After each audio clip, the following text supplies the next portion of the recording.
Chapter 20. Hey Eleonora, what took you so long? The little girl walking alongside of Lex asked innocently. Lex could only assume that it was the bitch's sister. Leave me alone, Cecilia. Eleonora whined. You were probably being a baby again, weren't you? Little baby, Daddy's never going to let a little baby like you take over the throne. She snickered. Who would? You're so frail, and you're a scaredy cat who is afraid of her own tail. Lex could feel the heat rise to her face. Shut up. I am not. R2. I am not. Girls. What's going on here? Asked their father, looking back at them. Eleonora is being a baby. Lex felt the hot tears begin to roll down her cheeks, and the conflict over the fact roared in her ears. No, I am not. Hey now, he said sternly, raising a hand stopping the advance of his royal guard. They stood in a well-lit passageway that had a view of the water above. Two of the royal guards were stationed outside the dome floating there and watching for any sign of whomever would waste their attack on such a minor ruler.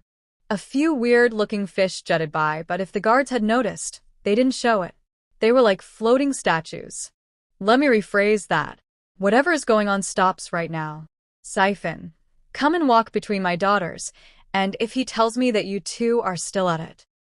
He gave them a look that Lex interpreted as his, try me, and see what happens. Look, from the way that Eleonora shut up her crying and lowered her head. A pair of feet came into view, and then a young man about Lillian's age kneeled down in front of her smiling, holding out a handkerchief. For your tears, my lady, he said, bowing his head, keeping his arms extended, and making her heart skip a beat. Siphon is so nice. The voice in Lex's head spoke again. Eleonora took the offering and wiped her face with it. In the corner of her eye, she saw Cecilia roll her eyes. What would a princess do in this moment? The voice that Lex had attributed to the child Eleonora's inner thoughts spoke again, a sentence Lex had never thought she'd ever say in her life, but she had just decided to roll with whatever happens. Eleonora smiled brightly, making a show out of her next actions. Thank you for that, Siphon. As a reward, Princess Eleonora Vitania IV, will give you a kiss on the cheek. What? Cecilia exclaimed, looking at their father. Siphon followed her example, looking at the giant of a man, clearly not sure what to do. The old man gave a hearty laugh, which quickly turned into a nasty cough. When the guards tried to approach him, he held up a hand, and they stopped immediately. Go ahead and accept your reward, boyo. You've earned it if not for putting up with them, then for putting up with me, he said, catching his breath and added. But I'm not going to kiss you. That got a laugh from the guards, including Siphon. That's a reward for the both of us, sir. Siphon smirked, earning another round of laughs from the guards. Siphon smiled at her. I would be honored to accept this kiss. She smiled back, leaned in, and kissed him on the cheek. The guards applauded, and again, from the corner of her eye, she saw Cecilia roll hers. Okay. Her father declared, the voice he used when he was being kingly. We'll be late if we do not get going. Part 2. The arena. She looked around in awe, and it wasn't only Eleonora who was amazed by the sight, even if they were amazed by two different things. Eleonora seemed to be looking at the number of people in the stadium, all of which had gone bananas the moment their king and princesses had taken their places on their thrones on the balcony looking over all the action. Lex couldn't help but notice the empty seat next to the king where the queen would sit. On the other hand, Lex was taken aback by the fact they used purple coral stone to build the entire stadium. It was both out of place for a place where blue was the color for almost every building, and coral stone was a very difficult stone to find and even more difficult to mine, and even more rare than that was finding colored coral stone. The amount used to make the stadium had to have been worth somewhere north of buying this country, giving it away for free, and then repeating that action 100,000 times. Where had they gotten it all from, and how come they weren't selling it? The people roared their excitement as a giant of a merman slammed his spear through the sand, baiting his not-so-giant opponent.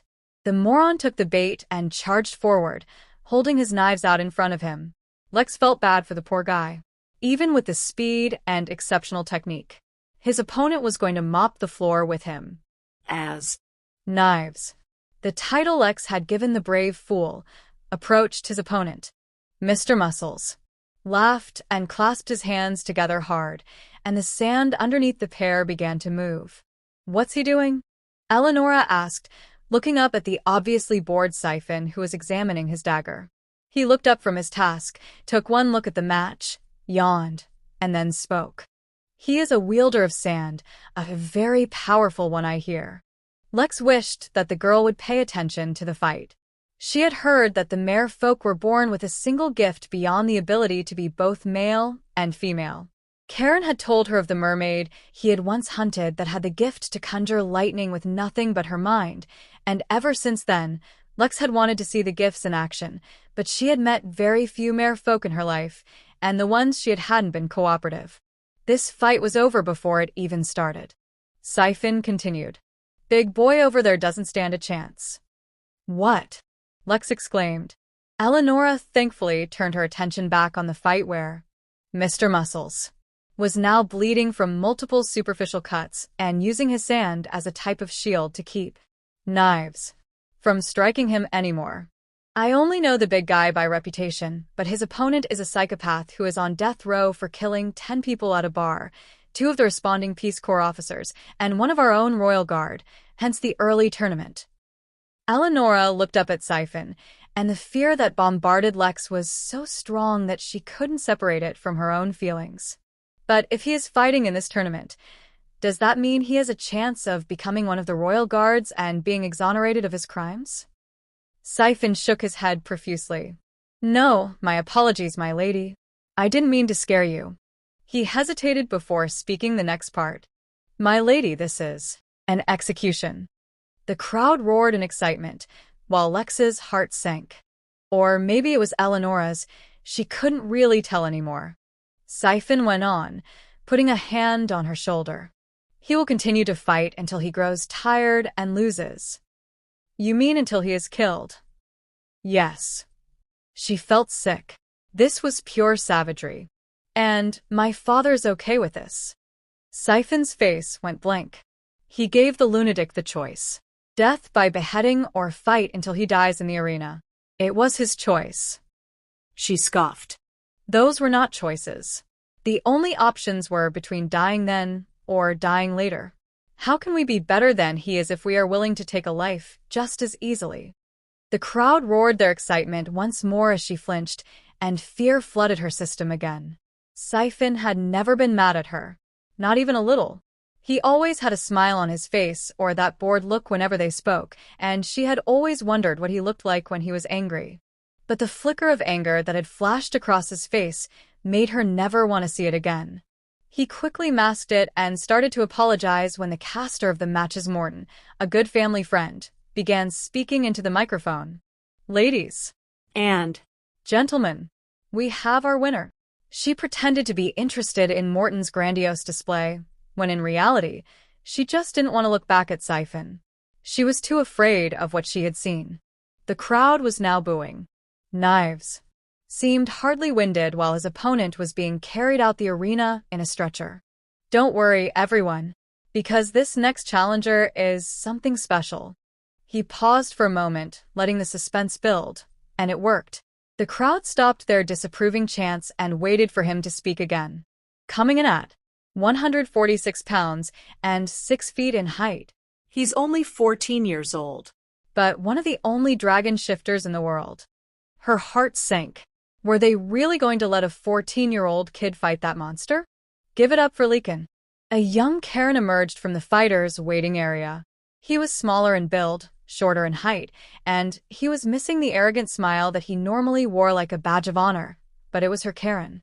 Lex kind of missed this version of her brother. He was more open back in these days. Back before Drayfin had completely stripped away whatever innocence of his that was left after the parade of abusive stepfathers their mother had subjected them to. He moved cautiously as he made his way across the arena. His head was down, but she knew her brother. He was observing every little detail.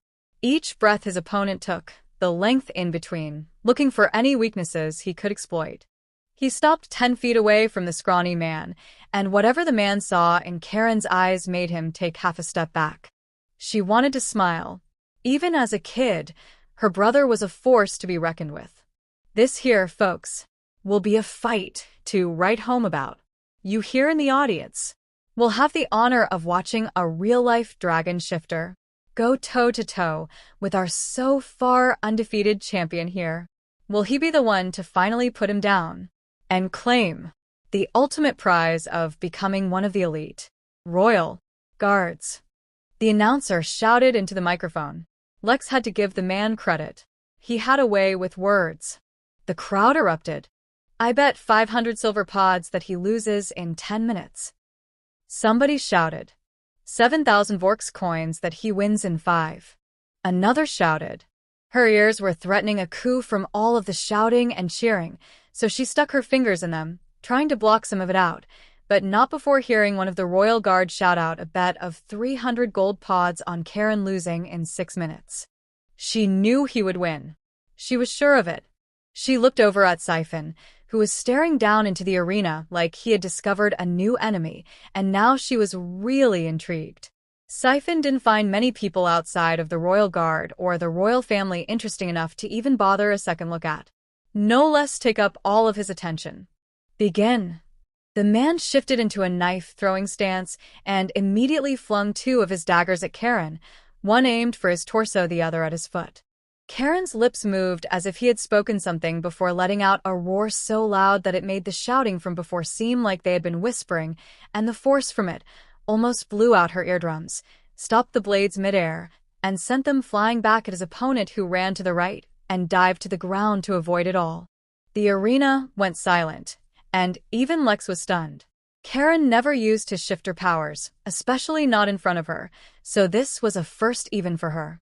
Snapping out from his daze, Siphon turned and looked at his king and spoke, but everything came out muffled, and besides, she didn't care what he was saying. All that mattered was the shifter. She couldn't take her eyes off him, and not in some creepy way, but in a way she couldn't explain. She had never felt like this before. My lady? Her ears are bleeding. My lady? She didn't answer. She just stood and watched the shifter walk menacingly towards his panicking opponent, who was swiping his remaining blade wildly at the nothing in front of him, until the shifter, Leakin, grabbed the man by the hand, and the scrawny man's bones being crushed echoed across the arena. Eleonora, are you okay? She heard her father ask, now kneeling right next to her, but she didn't look away from the fight. Not even when the scrawny man let out a blood-curdling scream as his body was set on fire, and he burned to death.